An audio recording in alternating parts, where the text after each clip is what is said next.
नमस्कार, दिन भर की बड़ी खबरों में आपका स्वागत है। मैं हूं आपके साथ मीनाक्षी त्रिवेदी। आज इस बुलेटिन में बात होगी राजस्थान में मचे सियासी घमासान की, गहलोत के करीबियों पर आयकर विभाग के शिकंजे की, जानेंगे इस साल सीबीएसई 12वीं का कैसा रहा रिजल्ट और इसके साथ ही जानेंगे शरद पवार का बड़ा खुलासा।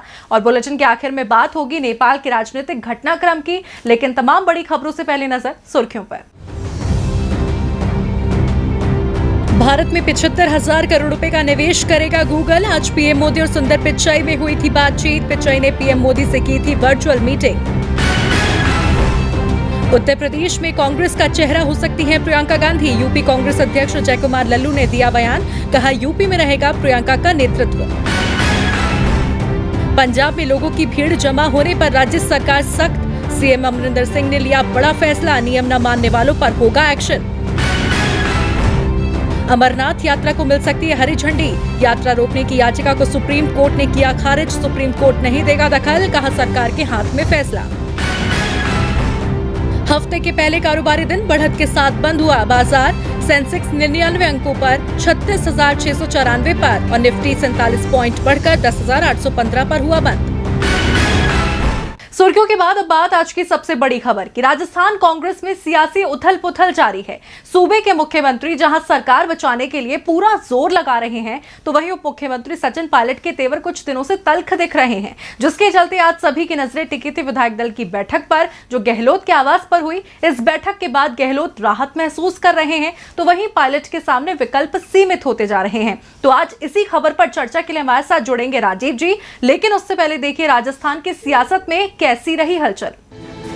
राजस्थान के मुख्यमंत्री अशोक गहलोत और उप मुख्यमंत्री सचिन पायलट के बीच दूरियां तो सरकार बनने के बाद से शुरू हो गई थी, लेकिन करीब 1.5 साल बाद ये खुलकर सामने आ गई, जब सचिन पायलट के तेवर बेहद तल्ख हो गए। राजस्थान में भी मध्य प्रदेश जैसी तस्वीर बनने के कयास लगाए जाने लगे, लेकिन सूबे के मुखिया अशोक गहलोत ने एक ही दिन में बाजी पूरी तरह से पलट कर रख दी। जी, आज सीएम आवास पर गहलोत ने अपने समर्थक विधायकों की मीडिया के सामने परेड कराई है। गहलोत खेमे ने दावा किया है कि उनके पास 109 विधायक है, यानी बहुमत का आंकड़ा जो 101 है, उससे भी ज्यादा विधायक गहलोत के साथ। दूसरी ओर दावा सचिन पायलट का भी था, जो आज भी कह रहे थे कि उनके पास 25 विधायक हैं, लेकिन उन्होंने विधायकों के नाम नहीं बताए। फिलहाल अशोक गहलोत की सरकार बचती नजर आ रही है, लेकिन कांग्रेस अभी भी किसी तरह की ढील देती नहीं दिख रही है, इसलिए उसने अपने सभी विधायकों को रिजॉर्ट पे भेज दिया है। गहलोत भी विधायकों के साथ रिजॉर्ट पहुंचे, लेकिन इन सब के बीच सचिन पायलट को मनाने की कोशिश भी आज दिन भर चलती रही। कांग्रेस के 5 बड़े नेताओं ने सचिन पायलट से बात की है। राहुल गांधी, प्रियंका गांधी, केसी वेणुगोपाल, पी चिदम्बरम और अहमद पटेल ने सचिन पायलट से बात कर उनकी नाराजगी दूर करने की कोशिश की है। बताया जा रहा है कि सचिन पायलट से जयपुर जाने के लिए कहा गया है। वहीं सचिन पायलट भी अब समझ गए हैं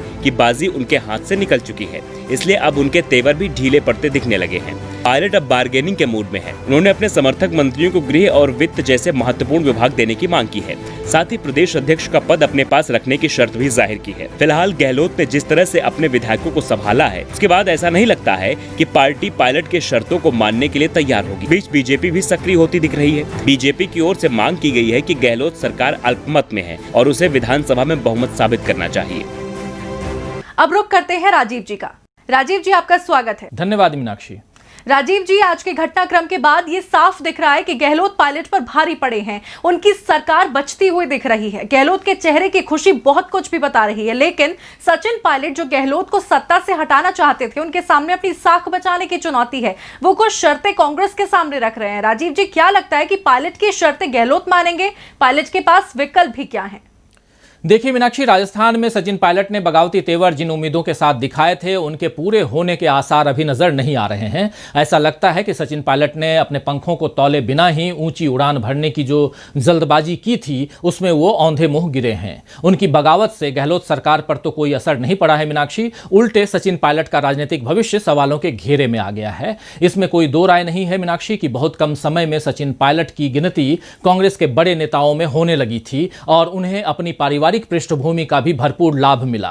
दिग्गज कांग्रेस नेता राजेश पायलट की राजनीतिक विरासत को आगे बढ़ाने की जिम्मेदारी बेटे सचिन पायलट ने उठाई, तो कांग्रेस ने भी उन्हें आगे बढ़ने के मौके दिए। 2002 में कांग्रेस सदस्य बनने के बाद, यानी कि कांग्रेस ज्वाइन करने के बाद 2004 में लोकसभा चुनाव में सचिन उम्मीदवार बने और 26 साल में वो सबसे कम उम्र के सांसद बन गए। 2012 से 2014 तक मनमोहन सिंह सरकार में वो मंत्री भी रहे। 2018 में जब राजस्थान में कांग्रेस की सरकार बनी तो उन्हें उप मुख्यमंत्री यानी कि डिप्टी सीएम बनाया गया और प्रदेश कांग्रेस की कमान तो उनके हाथों में पहले से थी ही। सचिन पायलट अभी 43 वर्ष के ही हैं और मात्र 18 वर्ष के पॉलिटिकल करियर में उन्हें इतने सारे महत्वपूर्ण ओहदे मिल गए हैं जो बरसों बरस राजनीति करने वालों को आसानी से नहीं मिलते हैं। इसके बाद भी अगर उन्हें शिकायत थी कि उन्हें पर्याप्त सम्मान या ओहदा नहीं मिला तो शायद इस शिकायत का कोई समाधान नहीं है मीनाक्षी। दरअसल सचिन पायलट अपनी महत्वाकांक्षाओं को पूरा करने के लिए संगठन पर दबाव बना रहे थे, ये हम लगातार देखते आ रहे हैं, लेकिन उनका दांव उल्टा पड़ गया। अशोक गहलोत ने तो बता दिया कि विधायकों का बहुमत अब उनके साथ है और सरकार को कोई चिंता नहीं है, लेकिन अब सचिन पायलट का क्या होगा ये बड़ा सवाल है। कांग्रेस के बड़े नेता उन्हें मनाने की कोशिश कर रहे हैं ताकि पार्टी में फूट न हो। पायलट के तेवर भी शांत हो रहे हैं, लेकिन अब तक जो रुतबा उनका था वो इस असफल बगावत के बाद शायद कमजोर हो जाए, क्योंकि कांग्रेस इस घटना के बाद गहलोत पर पहले से ज्यादा भरोसा करेगी और उधर पायलट ने फिलहाल तो अपने पैरों पर कुल्हाड़ी मार ली है, लेकिन अगर उन्हें लंबी राजनीतिक पारी खेलनी है तो फौरी लाभ लेने की जगह दूरदर्शी उन्हें बनना पड़ेगा। बहुत बहुत शुक्रिया राजीव जी आपका तमाम जानकारी के लिए। अब बढ़ते हैं अगली खबर की ओर। राजस्थान में पहले ही सचिन पायलट के रूठने से उथल पुथल मची हुई है, तो वहीं अब मुख्यमंत्री गहलोत के करीबियों पर आयकर विभाग और प्रवर्तन निदेशालय का शिकंजा कसता जा रहा है। क्या है ये पूरा मामला, इस रिपोर्ट में देखिए। साल 2018 में बड़ी राजस्थान में कांग्रेस की सरकार अब डगमगाती नजर आ रही है। मुख्यमंत्री अशोक गहलोत और उप मुख्यमंत्री सचिन पायलट में जारी तल्खियां अब खुलकर सामने आ चुकी हैं, जिसके बाद अशोक गहलोत जहां अपनी सरकार को बचाने की जद्दोजहद कर रहे हैं, तो वहीं अब उनके करीबियों की भी मुश्किलें बढ़ती नजर आ रही हैं। जी हां, गहलोत के करीबियों पर आयकर विभाग का शिकंजा कसना शुरू हो गया है। आयकर विभाग के 200 से ज्यादा अधिकारियों और कर्मचारियों ने दिल्ली और राजस्थान के कई जगहों पर छापेमारी की है। ये छापेमारी अशोक गहलोत के करीबी धर्मेंद्र राठौर और राजीव अरोड़ा के ठिकानों पर की गई है। सीएम अशोक गहलोत के करीबी और ज्वेलरी फर्म के मालिक राजीव अरोड़ा के ठिकानों पर आज सुबह आयकर विभाग की टीम पहुंची। उनके घर और दफ्तरों पर छापेमारी चल रही है। खास बात है कि इस छापेमारी की सूचना स्थानीय पुलिस को नहीं दी गई थी। आयकर विभाग की टीम केंद्रीय रिजर्व पुलिस के साथ छापेमारी को अंजाम दे रही है। राजीव अरोड़ा के अलावा धर्मेंद्र राठौर के आवास और दफ्तर पर आयकर विभाग की टीम छापेमारी कर रही है। धर्मेंद्र अरोड़ा को भी सीएम अशोक गहलोत का करीबी बताया जा रहा है। सूत्रों का कहना है कि राजीव अरोड़ा और धर्मेंद्र राठौर से देश के बाहर किए गए ट्रांजैक्शन के बारे में पूछताछ की जा रही है। इतना ही नहीं, सीएम अशोक गहलोत के बेटे वैभव गहलोत के बिजनेस पार्टनर रविकांत शर्मा पर प्रवर्तन निदेशालय ने छापेमारी की है।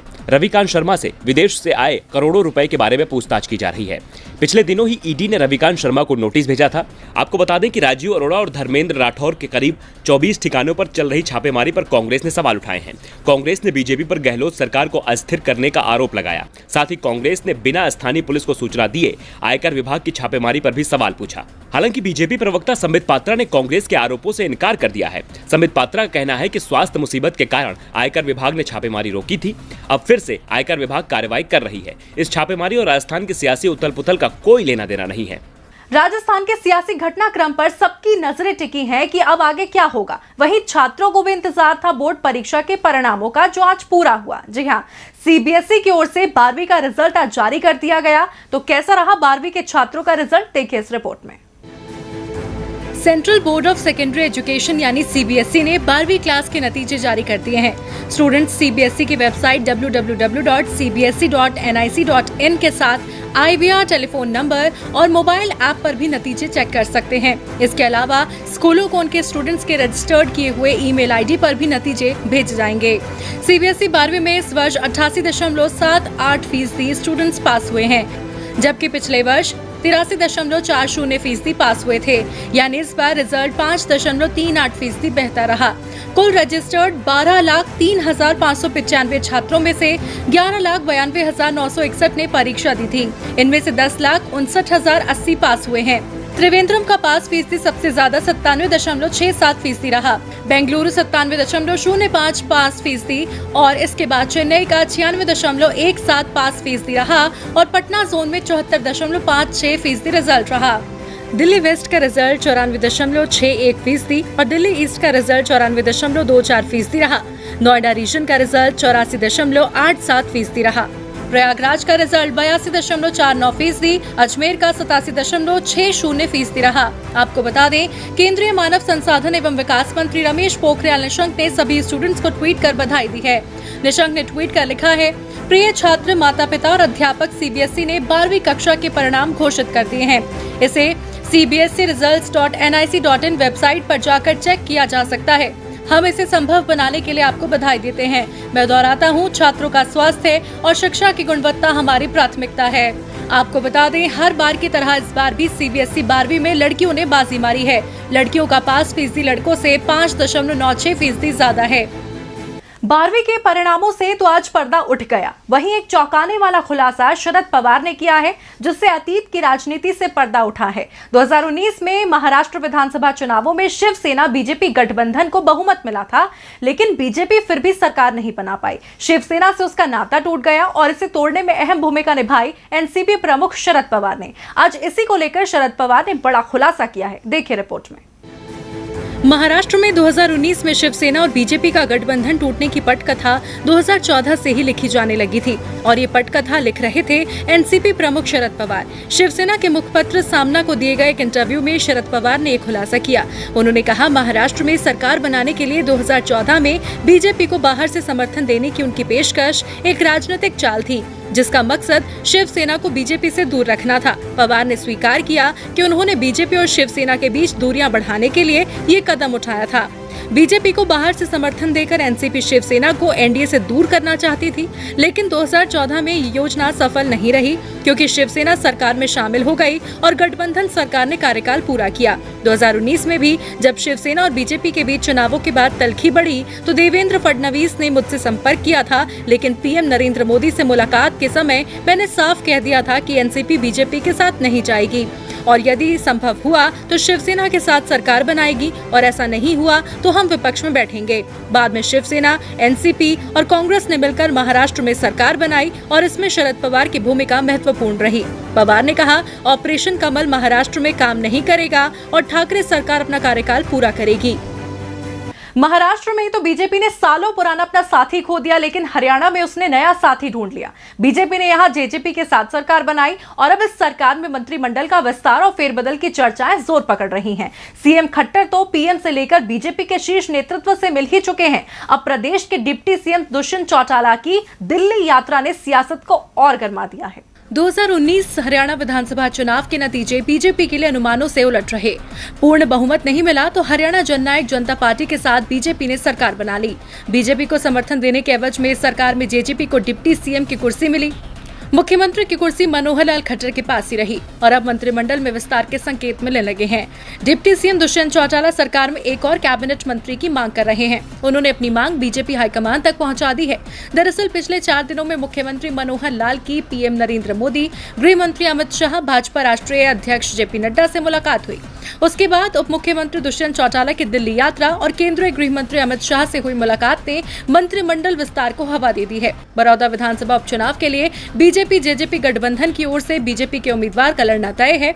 इसके बदले जेजेपी मंत्रिमंडल में अपने एक विधायक को जगह दिलवाने के लिए प्रयासरत है। चर्चाएं हैं इस बार भी निर्दलीय विधायकों को मंत्रिमंडल में जगह नहीं मिल पाएगी, लेकिन राज्य में खाली पड़े निगमों में उन्हें चेयरमैन बनाया जा सकता है।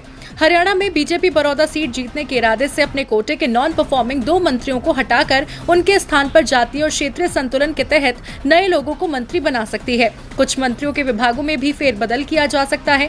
फिलहाल सीएम मनोहर लाल के बाद दुष्यंत चौटाला की अमित शाह से मुलाकात के अलग ही मायने निकल रहे हैं। देखना होगा जेजेपी हरियाणा सरकार में अपना रसूख कितना बढ़ाती है। और बुलेटिन के आखिर में बात नेपाल के राजनीतिक घटनाक्रम की। नेपाल में सियासी हलचल का दौर जारी है। पीएम केपी शर्मा ओली अपनी कुर्सी बचाने के लिए सारे हथकंडे अपना रहे हैं और उन्हें शक्तिशाली पड़ोसी की भरपूर मदद मिल रही है। तो क्या है इसके पीछे की रणनीति, इस रिपोर्ट में देखिए। नेपाल में इन दिनों मचे सियासी उठापटक के बीच बैठकों का दौर काफी तेज है। नेपाल के पीएम केपी शर्मा ओली अपनी कुर्सी बचाने की जुगत में लगे हैं। भारत के खिलाफ बयानबाजी की वजह से अपनी ही पार्टी में बुरी तरह घिर चुके हैं। एनसीपी के वरिष्ठ नेता लगातार ओली के इस्तीफे की मांग कर रहे हैं। इसको लेकर ओली एनसीपी के कार्यकारी अध्यक्ष पुष्प कमल दाहाल प्रचंड से बातचीत कर रहे हैं, लेकिन प्रचंड इस्तीफे की मांग पर अड़े हुए हैं। पार्टी कमेटी की कई बार बैठकें आयोजित की गई, लेकिन हुई नहीं। फिलहाल नेपाल कम्युनिस्ट पार्टी की स्टैंडिंग कमेटी की बैठक को 1 सप्ताह के लिए टाल दिया गया है। लेकिन इस बीच नेपाल के राजनीतिक हालात में चीन का दखल दखल साफ देखा जा रहा है। चीन के राजदूत लगातार नेपाल की सरकार और पार्टी नेताओं के बीच सुलह के लिए बैठकें कर रहे हैं। इसको लेकर नेपाल में विरोध के सुर तेज हो गए हैं। इस बीच एक रिपोर्ट में इस बात का दावा किया जा रहा है चीन की नेपाल को लेकर एक खास नीति है, जिसके तहत वो चाल चल रहा है। चीन आर्थिक रूप से कमजोर देशों के भ्रष्ट नेताओं का इस्तेमाल कर उस देश में घुसपैठ करता है और नेपाल में चीन की दखलंदाजी इस बात की तस्दीक करती है। चीन तो अपनी इस रणनीति से अपना मतलब साध लेगा, लेकिन एक सवाल वहीं अटका हुआ है कि अगले सप्ताह होने वाली बैठक में ओली की कुर्सी बचती है या नहीं। फिलहाल दिन भर की बड़ी खबरों में इतना ही। आप